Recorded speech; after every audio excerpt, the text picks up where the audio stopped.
Hi everybody, I'm Dominic. I'm a real working contractor for the last 35 years. And in this whole video segment, I want to show you the do's and don'ts on how to hire a contractor. Appearance. Appearance is important. When you're hiring a contractor and you're going to be dishing out all your hard-earned money, it's very important. Appearance, let's start with his vehicle. How is he getting to your house? What is he driving? Is he driving his wife's car or mommy mobile, or is he driving his actual work truck with nice lettering on it? And you know, the truck doesn't have to be brand new, but it needs to look presentable. It's going to be in your driveway for a while, and lettering on it. Lettering for lots of reasons, because if that truck is in your driveway and he did somebody wrong, and they go past and they see that, whoa, oh yeah. So real important, and if you see him out, and if you need to get a hold of him, and he hasn't been returning those phone calls or didn't finish the project, so it's real important. It's just a sign that shows I'm a successful contractor, and I'm going to show everybody where I am and who I am. Real important. References. References is the most important. Now, regardless of how you found this contractor, references are extremely important. Now, as a contractor, I know that references can be false. You could just make them up. Have a friend, hey, look, this guy's going to call you. Just give the good word for me, okay? I need to work, blah, blah, blah. That's not what you want. You know, and how do you determine? Well, if the guy did a nice job for those people and had a good rapport, like I do all the time with my customers, well, they are more than welcome to have you come into their house and to show off their addition, bathroom, kitchen, whatever it may be, and either talk about any problems they might have had with that contractor, and and how good he was. So references are very important, and that you can check them out. Yeah, you can come and show you a bunch of pictures. Hey, look what I did. Look what I did. Come on, we can get them off the internet, and that has been done. But meeting with these people, okay, real important. Now again, if you're doing like a $500 job, you may not want to go through all that extreme. But if it's a bigger project, yeah, I think you do. Insurance. Insurance, that's real important. Let's just say he did some work to your house, a little outlet, and he burnt your house down. You're going to want that insurance. What kind of insurance? Okay, now as a contractor, right? I have two different insurances. I have liability insurance, which most contractors say, hey, I got insurance. That's the cheapest insurance, okay? That is not covering if he gets hurt. That's only covering if he did damage to your house, things along those lines. Even burnt it down. But compensation is if when he or one of his workers gets hurt, that's where you need to be covered. So when one of his workers, who somebody that just started with them, whatever it may be, gets hurt, breaks a leg, if he doesn't have that compensation, he can and will legally go after you, the homeowner, and you are, believe it or not, responsible. So make sure that that contractor has both those insurances. You're going to have the liability and you're going to have the workman's comp. Both extremely important. Do not accept the contractor if he does not have both. Written estimate. Great. So you found your contractor. Now he's going to write you up a written estimate. Again, you're not going to just deal with one contractor. You're going to get a few estimates, but you knew that already, right? Okay, so now you're going to get your estimates, and they should be pretty close to each other, right? I mean, unless one is really high and really low. You don't want to just go with the lowest guy. You want to find out why. Right? It could be a lot of reasons, but again, your estimates should be written. I mean, come on. In today's age, on the computer, not handwritten where something can say, oh, I meant to cross that and it's not, and you can't read it. From a computer is what you're looking for, and in detail. You don't want to have to ask him a question. You want to be able to read it in that written estimate that these are the items you're going to be installing. This is what you're going to be doing. And so it's real important to get that written estimate.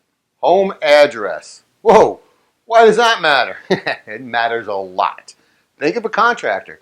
Comes to your house, gives you, well, here's my card, here's my written estimate. And you look for the address. Hopefully it's on there. And it says, P.O. Box, I don't get my mail and you can't find me, whatever. Okay, real important. if the guy has a good reputation, he's a stand-up contractor, he'll give you his home address. Okay, so really think about that. So he doesn't show up, he takes off with your money.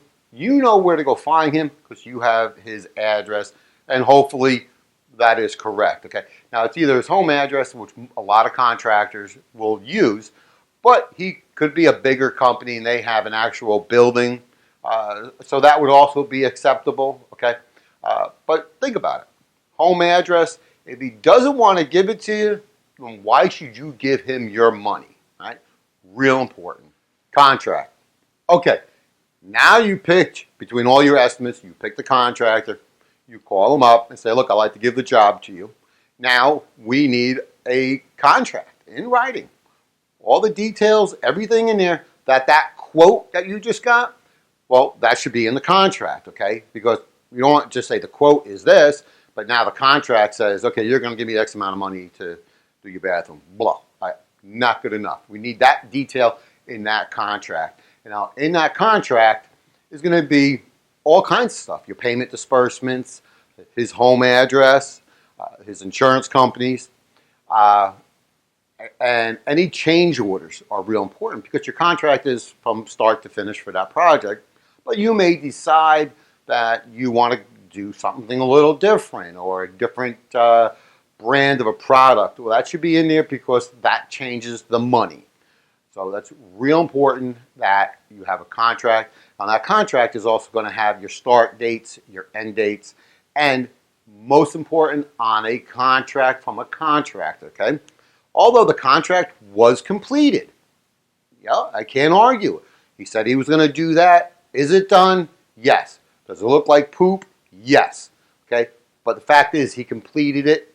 So if you don't pay him, you're in breach of contract. So make sure on that contract, and you can write these contracts yourself, by the way. You can do that. You don't have to leave it to the contractor, okay? Satisfied. So you could put on the bottom of the contract or in the contract somewhere it says that once I, the homeowner, is satisfied with the finished product, I will give you your final payment. Payment disbursements. Payment disbursements. And when, most important, when do I give the contractor the first payment? Whoa, big loaded question, okay? A lot of contractors might say, well, you give me half up front and the other half when I'm done. Well, that's a little, a little eerie feeling, honestly, because let's just say it's a $20,000 project, and the guy, and you sign the contract, he's all happy, he runs over to your house, gets that $10,000 check. He's using that $10,000 check, hopefully not, but he's going to use that to finish up the other project because he's running short on. No good. Okay. I, as a contractor, yeah, it's nice to have money up front so I can get materials and all that, but I'm not going to be there for another week. Why do I need your money now? Shouldn't have to get that. Unless it's special ordered items or something like that, then you can get just that money to order those items and in your name. So if he doesn't show up, you can go to the supply house and pick those up. So you're a little bit safer. Okay, depends on the size of the contract, the involvement of the project. You could do four payments. You can go thirds, which is pretty common. But here's one thing that, regardless, that I always do with my customers, is that no, I don't want your money. I don't need your money. I'm a successful contractor, so I don't need your money.